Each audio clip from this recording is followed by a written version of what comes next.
아니, 손 들고. 1년에 몇 명? 예, 손 드실 분. 500명 땡. 그 다음 어디?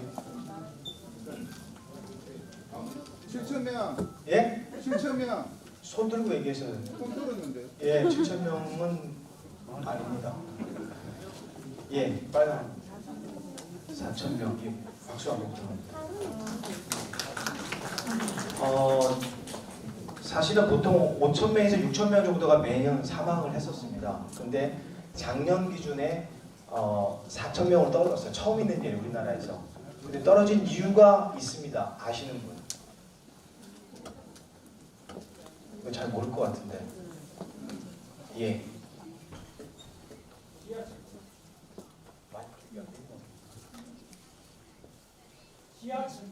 지하철 때문에 그 자동차 사망자가 아닌 것 같습니다. 다른 분, 예, 저 뒤에 운행 속도 제한 때문에. 박수 감사합니다. 우리가 도로에서 60km, 이게 70km, 60km로 60km를 50km를 한 10km 정도를 낮췄는데 1,000명 이상이 줄었어요.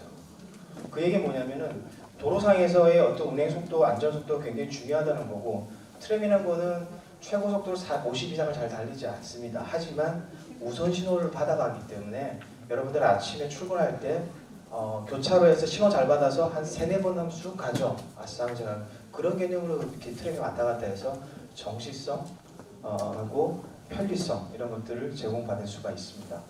제가 지금도 PT를 짧게 하고 또 재밌는 동영상을 많이 보여드리도록 하겠습니다. 오늘 크게 3개의 내용인데요. 왜 트램인가? 그 다음에 우리가 그동안 뭔을 개발했는지, 그 다음에 여러분 동네에 갈 지자체 추진 현황에 대해서 설명을 드리도록 하겠습니다. 이게 세계 트램 지도입니다. 전 세계에 미국이 있는 아메리카 대륙, 그 다음에 뭐 중국, 유럽 있는데요. 이 중에 회색이 있는 곳이 트램이 없는 곳입니다. 어디가 없습니까? 중남미, 아프리카, 사우디아라비아, 동남아, 그리고 남한이 없습니다. 북한에도 있어요.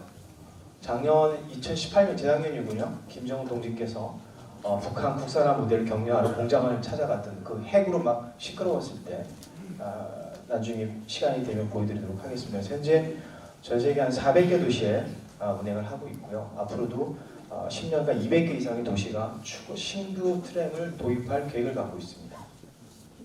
그러면 다들 왜 트램을 놓으려고 하느냐? 트램 자체가 목적은 아니고요. 가장 경제적이고 친환경적이고 편리한 도시재생을 하기 위한 수단이 뭔가가 트램이 된 거예요. 그래서 도시재생의 어떤 기능뿐만이 아니라 지역개발, 지하철 연계, 버스 연계, 그 다음에 지역의 네트워크를 보완하거나 관광까지 다양한 기능을 가지고 있기 때문에 트램이 선택이 되고 있는 것 같습니다. 최근에 이제 친환경 문제로 미세먼지가 굉장히 많이 대두가 되고 있는데요. 여러 환경적인 면이 있지만 도심지에서 가장 미세먼지를 많이 일으키는 거는 어디냐면 자동차 도로예요. 그래서 여러분들이 알고 있는 연소 엔진에서 한 50%가 나오고 이 타이어의 마모에서 한 50%가 나옵니다. 그렇기 때문에 전기 자동차 같은 걸로 바꿔도 좀 미세먼지를 저감하기엔 한계가 있어요. 우리나라는 어디도 그 정확한 데이터가 없어서 영국의 맨체스터의 데이터를 갖고 와서 보면 미세먼지 한 80% 가까이가 도로에서 발생을 합니다. 그러다 보니까 맨체스터라는 곳이 영국 내에서 어린이 천식률 1위와 75세 이하 호흡기 및 심혈관계 사망률 1위의 안 좋은 데이터를 가지고 있습니다. 그리고 특히 이제 그 자동차가 철도에 비해서 한 15배 정도의 그 미세먼지를 많이 발생을 하고 있는 거죠. 그렇기 때문에 결국은 우리가 해야 되는 게 뭐냐면 자가용 사용, 개인 자동차 사용을 억제해야 됩니다. 그러면 그 대안으로서 대용량 대중교통, 특히 이제 타이어 바퀴가 아닌 쇠바퀴에 의한 지하철이나 트램이 미세먼지 저감에는 가장 효과적이다라는 게 증명이 된 거죠. 근데 우리나라에 보면은 자동차는 계속 늘어나고 있고 인구는 감소하고 고령화가 진행되고 있다 보니까 대중교통 이용자가 감소해서 적자 폭이 막 쌓입니다. 그러다 보니까 노선이 막 축소되고 꼬불꼬불 골목까지 가야 되는 그런 악순환에 지금 처해 있습니다. 그래서 최근에 이제 해외에서 트램을 가지고 도시재생을 어떻게 하냐 그러면 이걸 이제 생선 가시 정책이라고 그럽니다. 그러니까 예전에는 버스가 여기 와서 막 꾸불꾸불 갔는데 공통되는 가운데 부분은 트램으로 놓고 이 연결되는 부분은 이제 버스나 새마을 버스 이런 부분을 연결을 해서 이걸 이제 TOC라고 그러거든요. 이제 복도를 따라서 개발한다고 해서 하는 거고 저희들은 이 척추를 놓는 사업을 지금 하는 겁니다. 이 척추 놓는 사업이 어느 정도 되면 그 연결되는 버스라든가 다양한 대중교통이 어떻게 효율되는 부분들이 단계적으로 진행될 예정이고요. 좀 이따가 주식회사 사만에서 설명할 부분은 지금 버스 부분이 아니고 이 척추 부분을 어떻게 지금 놓을 것인가, 이 척추를 어떻게 똑바로 세울 것인가 부분을 설명하는 겁니다.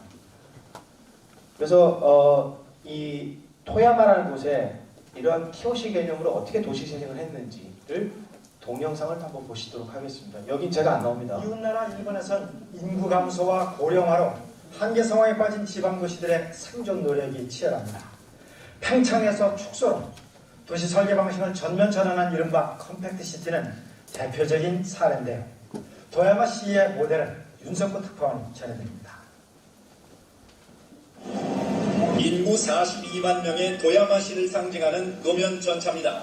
6개 노선을 효율적으로 연결해 편리하게 도심에 접근할 수 있습니다. 時間15分ぐらいで出るんでそれがいいと思います。すごく住みやすいと思います。 과거 자가용 의존 비율이 80%가 넘었던 광역도시 도야마는 인구 감소로 세수가 줄면서 과중한 비용을 감당하기 어려웠습니다. 雪を解決する。あとゴミの問題ですね。税収が半分になってきますね。そうしたらそこの郊外への行政サービスっていうのは滞ってしまって。 고심 끝에 2007년 넓은 면적에 분산된 기존 도시 형태 대신 생활시설을 도심에 모으고 대중교통망을 정비한 뒤 중심 주거지역에 인구를 집중시키는 전면적인 재설계를 시작했습니다. 도심 활성화를 위해 시립도서관을 신축하는 등 모든 생활 편의시설을 도심에 집중시켰습니다. 원래 시 외곽에 살던 요시다 씨 부부도 5년 전 도야마시의 주택 보조금을 지원받아 도심 아파트로 이사했습니다. いっぱいこう全て入ってるんですね。単なる便利なだけじゃなくて、そういうコミュニティがあったり。 덕분에 도야마시 도심 거주 비율은 2005년 28%에서 지난해 33%로 증가했고 2025년까지 42%로 늘릴 계획입니다. ここまで、かかっていた行政コストがコンパクトシティ化することによって一定程度抑えられていくというふうに 일본 정부는 지방 도시의 대중교통망 개선 비용을 지원하는 등 도야마 모델을 전국에 확산시키기 위해 집중 지원 정책을 펴고 있습니다. 도야마에서 KBS 뉴스. 한국의 도야마는 이제 부산 남구가 될 거고요. 재밌는 사실은 이 용어를 따라서 이미 상당히 그 라인을 따라서 마을이 형성되어 있기 때문에 지자체 선정할 때 여러 가지 평가 항목 중에 그런 부분들이 많이 작용을 한 게 사실입니다. 저희들이 그동안 이제 저희 연구단에서 개발을 한 거를 설명을 드리도록 하겠습니다. 그래서 뭐 1단계, 2단계가 있었고요. 결론은 이제 3단계에 2022년 말까지 저희들이 실증을 완료해서 이제 키를 부산시로 넘겨주는 사업을 진행하고 있고 한 번 충전하면 한 40km 정도가 무가선, 100% 다 무가선, 머리 위에 전기줄은 없습니다. 그리고 와중에 이제 중간에 또 우리나라 아직 운영 노선이 없지만 참여했던 업체가 해외에 3건의 수출, 유가선이긴 하지만 수출한 기록을 갖고 있어서 국내 기술로 다 할 수 있다고 말씀을 드리고 싶습니다. 그래서 저희들이 1단계 363억, 2단계 258억, 그래서 뭐 차량이라든가 배터리, 신호, 궤도, 토목, 법 제도까지 하다 보니까 다 하게 됐습니다. 그리고 저희 3단계 사업입니다. 3단계 사업이 지금 철도의 주간에 부산광역시가 360억, 저희들이 110억에서 구축을 하고요. 115억밖에 안 내는 게 아니고 앞에 했던 한 600억, 700억 그 이상의 예상과 노하우들이 지금 여기에 다 묻어서 남구에 인스톨되는 거라고 보시면 될 것 같습니다. 추진 현황에 대해 설명을 드리도록 하겠습니다. 현재 이보다 좀 더 늘었죠. 선거 처리돼서. 그래서 전국 26개 지자체에 한 40개 노선이 트램 도입을 진행하고 있습니다. 그 중에 5개 지자체죠. 수원, 성남, 수원, 청주, 전주, 부산이 지난번 공모 때 응모를 하셨고 그 중에 최종적으로 성남, 수원, 부산이 3배수 들어서 최종적으로 부산이 낙점이 된 겁니다. 그런데 다시 한번 넘어가죠. 저희들 사무실이 여기 있습니다. 그 수원시장님은 저희 업동에 사시고 10년직이고, 그래서 그 성남에 갔더만 성남 시민 안 계시죠? 단장님 왜요? 그랬더만 고향이 부산이라며요. 처가도 부산이라며요. 오해를 많이 받았는데 수원시장님은 저희 업동에서 제 일과년 10년지기 사이이고요. 그래서 부산이 선정된 거는 아까 말씀드렸지만 가장 시범 사업이 효과가 크게 났다는 곳이 부산 남구였다는 사실입니다. 그건 차차 알게 되실 거고요. 그래서 저희들이 지금 경성대학에서 2기대 입구까지 5개를 500억 이하의 사업을 만들어서 빨리 추진하기 위해서 진행을 하고 있는 겁니다. 그래서 예타나 이런 걸 다 면제받고 절차를 다 상량을 한 겁니다. 그리고 2단계 구간이 이미 준비를 부산시랑 같이 하고 있고요. 그래서 이거 2022년, 23년 개통을 목표로 하고 있고, 이거는 2025년 개통을 전체 개통을 하는 걸로 진행을 하고 있습니다. 그래서 일정을 좀 설명을 드리면 저희들이 올해 지금 오늘 기본 계획을 수립한 결과를 3월에서 발표를 할 것이고, 이미 국토부 신청이 돼서 고성이 나면 기본 및 실시 설계가 들어갑니다. 그리고 사안사가 선정이 되고 올해 안에 디자인이라든가 옆 공모에 들어갈 계획입니다. 그래서 올해 안에 계획이 끝나면 올 말까지는 시공사를 선정을 해서 내년 한 해 동안 착공 시공을 하면 그 다음 한 해는 이제 차를 얹어서 이제 제대로 이게 운행을 할 수 있는지를 막 테스트하게 됩니다. 그래서 그게 마치면 2024년 초에 부산시한테 키를 넘겨줘서 부산시가 영업운전에 들어가는 거죠. 여러분들은 2022년에 되면 차가 왔다 갔다 하고 한 번씩 이렇게 공짜로 탈 수 있는 기회들이 생길 겁니다. 더구나 이거는 도시철도법에 해당되기 때문에 부산시가 결정하겠지만 65세 이상은 공짜죠. 네, 공짜랍니다. 그래서 이제 질문이 많이 들어왔어요. 여러분들 혹시 여기에 우리 오성에 그 시승 행사 오신 분들 있습니까? 네. 기회분 다 받아가셨죠? 네. 그래서 그 질문을 좀 정리를 해보니까 크게 2가지였습니다. 뭐냐면 교통체증 유발될 것이다 라는 거 하나하고, 도대체 2단계는 언제 할 거냐라는 게 크게 나눠집니다. 근데 이제 저희들이 아까도 말씀을 드렸지만은 교통 문제를 해결하기 위해서 트램을 까는 거지, 기존에 있는 시스템에 그대로 추가로 트램을 얻는 게 아닙니다. 전 세계 그런 데는 아무 데도 없고요. 저희들이 교통 문제를 해결하기 위해서 지금 단계별로 이미 용역 준비를 하고 있고 들어간 부분입니다. 그래서 1단계 공사 중에 올해 나가는 용역이 공사 중에 교통 처리를 어떻게 할 것인가.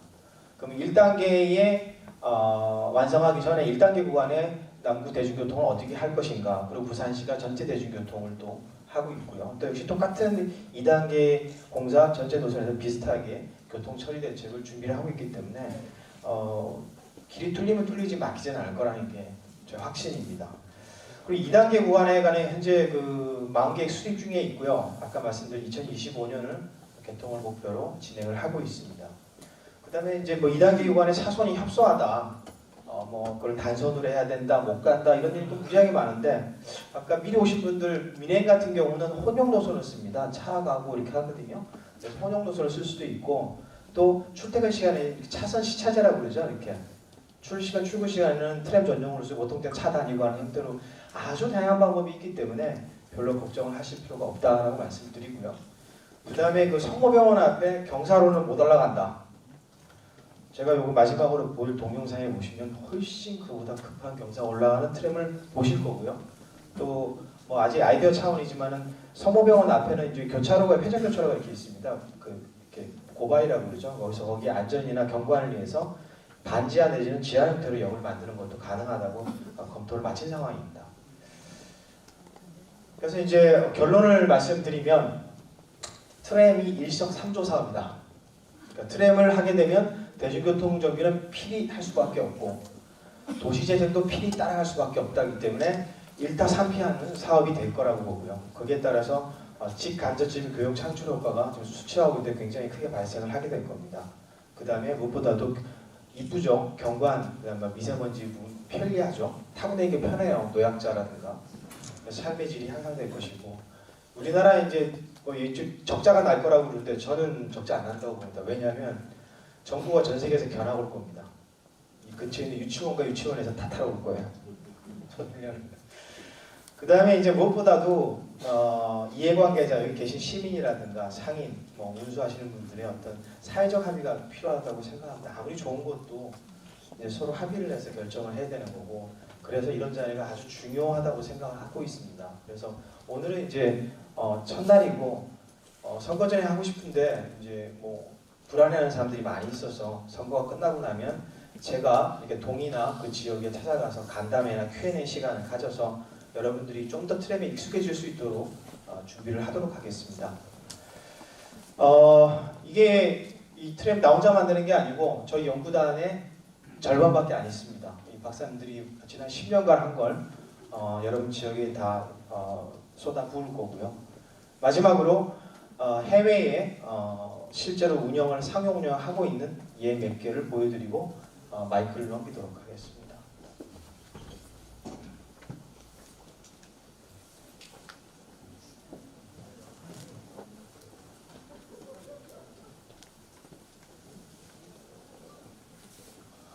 이거는 10년 전에 만든 자료입니다. 실제는 이거보다 훨씬 더 이뻐지고 이 판토그래프는 다 제거를 했죠. 그래서 예전 개념은 충전하는 동안만 이 전선이 붙어 있고 충전이 되고 나면 이 배터리 힘으로 이렇게 이동을 하는 무가선 형태로 하게 됩니다. 근데 재밌는 사실은 이게 지하철하고 운전 패턴이 똑같아요. 그러다 보니까 감속을 할 때는 이 모터가 발전기가 됩니다. 그래서 에너지를 회생한다고 그럽니다. 이렇게 주워 담습니다. 그래서 전기가 30% 정도 덜 들어가요. 그래서 운영사가 전기세를 덜 내겠죠. 그만큼 친환경적이고요. 뭐 여기 좋은 말은 다 써 있습니다. 첫 번째 해외 사례는 프랑스 니스입니다. 여기가 옛날에 그 자동차 도로였죠. 근데 이게 트램이 넘어서 트렌치볼이 형성이 됩니다. 그래서 보행자 도로, 우리나라 청계천처럼 이 일대 상권이 다 살아났죠. 그래서 전체 키로 중에 1km만 무가선이에요. 그래서 이렇게 광장을 지나갈 때, 뭐 예를 들면 상징적인 관광지나 뭐 서울역 광장, 부산역 광장처럼 광장을 지나갈 때 무가선으로 이렇게 주행을 하고, 보시는 바와 같이 보행자 도로가 아주 저상이기 때문에 그냥 승차장입니다. 그리고 매립형 궤도를 쓰기 때문에 사람이나 자전거, 자동차가 이별에 많이 호전해서 다니고 있어요. 이 보시는 바와 같이 광장을 들어서는 이제 무가선 트램인데요. 이쁘죠? 굉장히 디자인을 이쁘게 잘 했는데, 그 다음에 이제 이게 저상이니까 교통약자, 뭐 자전거 타고 가다가 유모차, 나이 드신 분들, 휠체어 분들이 아주 빠르게 타고 내리죠. 도시철도를. 그래서 제가 차 안에서 한번 찍어보니까 밖에 보시면 유모차나 휠체어가 많이 대기하고 있는 걸 보실 수가 있을 거예요. 그래서 지금 이게 뭐 보도블록인데 그냥 수평으로 탑니다. 계단을 오르내리지 않아요. 차 안에도 계단이 없습니다. 네. 잘 찾아보세요. 찾는 여기 쪽 대가 나옵니다. 네. 잘 찾아보세요. 이 휠체어 타신 분도 한 장은 그 다음 가는 게 인상적이었고요. 도시지 내에서는 한 몇 킬로 정도 주행을 하나 보니까 한 30km 정도를 사람 많은데, 사람이 없는 데는 50km, 60km까지 갑니다. 최고는 70km까지 달릴 수가 있고요. 이게 접니다. 시커먼데. 좋습니까? 여기 보시면 우선 신호를 받습니다. 횡단보도가 있는데 이게 접근을 하게 되면 우선 신호가 바뀝니다. 깜빡깜빡하게 바뀌어서 이게 멈추지 않고 가기 때문에 굉장히 정시성을 확보할 수 있다. 빠르게 다닐 수 있다. 그 얘기고요. 스페인 마드리드에 가면 노면전차가 노면만 갈 수 있는 게 아니고 지하철이나 기존 철도도 탈 수가 있고, 노면만 가는 게 지하나 고가도 갈 수가 있어요. 필요에 따라서 돈을 더 내고요. 근데 이제 지하에서 경사를 올라오는 걸 보여주는 겁니다. 뭐 성모병원 앞에 경사를 많은 분들이 걱정을 하시는데,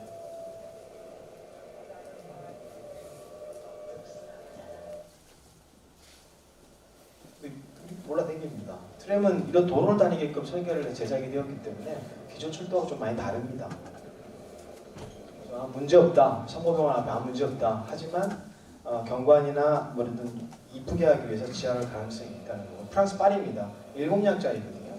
그래서 4개의 차로 중에 2차로를 전용으로 만들어서 일반 통행을 만들었는데, 재밌는 사실은 이분이 올라오는 게 이제 정거장이죠. 도심지 내에 버스가 들어가는 걸 제한을 합니다. 서울 같은 경우도 강남역에 전국에 있는 모든 버스가 오는데 양재쯤에서 돌아가야 돼요. 그러니까 밖에서 들어온 버스가 트램으로 환승을 하면 됩니다. 같은 정거장에서. 그래서 도심지에 들어갈 때는 트램을 타게 됐는데 버스는 그러니까 입구가 하나예요. 계단을 이렇게 올라가죠. 계단을 이렇게 하나 올라가 줄 서서 쭉 가는데 보시는 바와 같이 트램은 입구가 많습니다. 그 얘기 뭐냐면 타고 내리는데 시간이 소요되지가 않는다는 거죠. 그래서 이걸 출입문, 이 전체 면에서 출입문의 비율이 아주 높기 때문에 많은 사람들이 편리하게 빠르게 타고 내리는 장점을 갖고 있습니다. 차량 기지인데 철도 차량 기지는 혐오 시설이에요. 그런데 트램 차량 기지는 모든 사람이 사랑을 합니다. 왠지 아십니까? 정거장이 가까이 옵니다. 자기 집 근처에. 그러면 자기 부동산이나 상권에 영향을 미치기 때문에 상당히 좋고 여기 아파트가 2주 만에 16% 올랐대요. 개통하면서. 그래서 많은 사람들이 사랑을 한답니다. 저는 이번 발표를 마치고 우리 아까 척추 부분을 설계하신 사만의 마이크를 넘기도록 하겠습니다. 여러분 또 뵙겠습니다. 감사합니다. 네, 발표를 해주신 박수영호 무가성 트램 통제 담당관 수고하셨습니다. 이어서 무가성 저산 트램 실전 노선 기본 계획안 내용을 김희순 주식회사 사무정 이사님께서 하시겠습니다. 반갑습니다.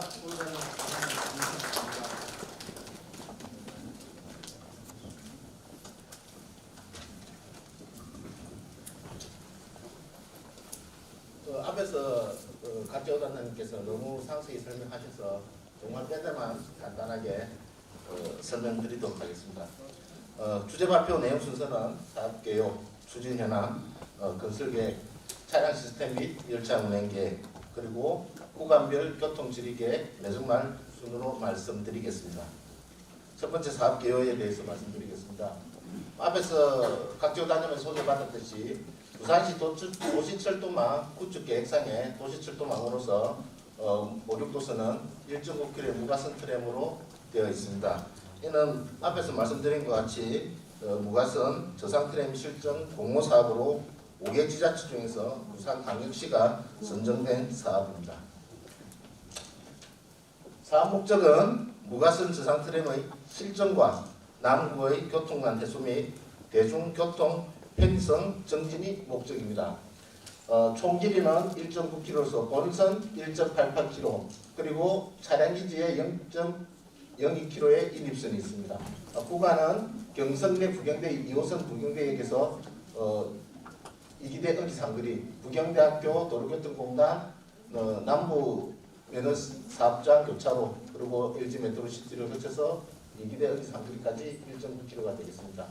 정거장은 총 지상에 5개소 정거장이 되고요. 차량기지는 부산 환경공단 사업소 내에 설치하도록 되었습니다. 노선 주변의 특징은 노선 주변에 경성대와 부경대의 종합대학이 위치하고 1만여 세대의 대규모 주거단지가 위치하고 있습니다. 사업비는 2019년 기준으로 487억 원으로 산출되었습니다. 앞에서 보시는 이미지들은 용소 삼거리 주변과 교통방송국가 그리고 LG 메트로시티에 트램이 들어왔을 때를 가정한 이미지를 보고 계십니다. 추진 현황에 대해서 말씀드리겠습니다. 추진 현황은 앞에서 각재호 단장님께서 충분히 설명을 하셔서 넘어가도록 하겠습니다. 건설 계획입니다. 본 노선은 남구의 대연동, 용호동이 직접 영향권에 있으며 대연동의 상업 및 교육시설과 1만여 대 규모의 인구가 거주하는 용호동 주거 밀집 지역을 통과하는 노선입니다. 화면에 보이시는 바와 같이 지상 정거장은 각 5개소가 위치하고 있습니다. 정거장 위치 선정 기준은 인구 밀집 지역과 교통 수요가 밀집되는 곳 그리고 타 교통수단과의 환승이 용이한 곳, 장내 도시계획시설 및 주변 개발 계획을 고려했으며 적정 역광거리를 유지할 수 있도록 정거장 위치를 선정하였습니다. 보시는 바와 같이 역광거리는 400m 전으로 배치되었습니다. 구간별로 상세히 살펴보면 경성대 부경대역에서 부산 교통방송 앞 교차로 구간은 도시철도 2호선 대학가와 인접하여 있으며 유동인구 및 차량평이 많은 지역입니다. 현재 이 용소로 구간은 도로 폭언이 약 평균 25m로서 왕복 4, 5차로를 운영 중에 있습니다. 시점 100일 정거장은 용소 3거리에 인접하게 배치되었으며 기존 2호선과 한석을 위한 정거장 폭언을 7 내지 8m로 계획을 하였습니다. 또한 차로 감소를 최소화하기 위해서 도로 중앙에 편측에 정거장을 배치하였습니다.